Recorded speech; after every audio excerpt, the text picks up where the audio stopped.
ወደ ትግራይ ነዳጅ መግባት ከቆመ 10 ቀን አልፎታል። ካለፉት 10 ቀናት ወዲህ ወደ ትግራይ የሚጫን ነዳጅ መቆሙን የትግራይ ንግድና ኤክስፖርት ኤጀንሲ አስታውቋል።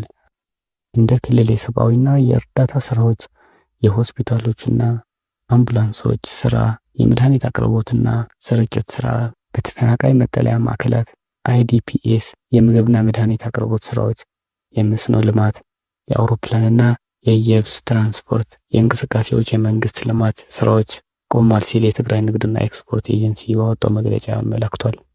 ኤጀንሲው ለኢፌዴሪ ንግድና ቀጠናዊ ትስስር ሚኒስቴር፣ ለኢፌዴሪ ነዳጅና ኢነርጂ ባለስልጣን፣ ለኢትዮጵያ ነዳጅ አቅራቢ ድርጅት በላከው ደብዳቤ በክልሉ በነዳጅ አቅርቦት ላይ ያለው መፍትሄ ያላገኘው መስተጓጎል መፍትሄ እንዲገኝ ጠይቋል።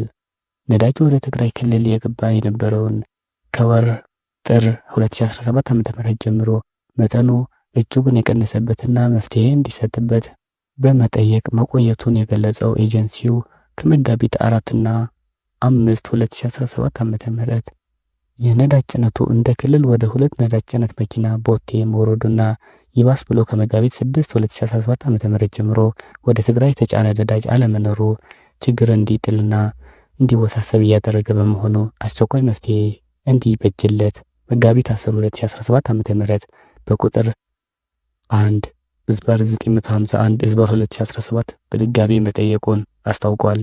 ይሁን እንጂ እንደ ክልል በተደጋጋሚ ጥያቄ ቀርቦና በተደጋጋሚ ውይይቶች ተካሂደው ወደ ትግራይ ነዳጅ እንዲጫን እንደተፈቀደ በቃል ተነግሮን ተስፋ አድርገን ብንቆይም እስካሁን ድረስ ችግሩ ሳይፈታ ወደ ትግራይ የሚላከው ነዳጅ ክልከላ አሁንም ቀጥሏል ብለዋል።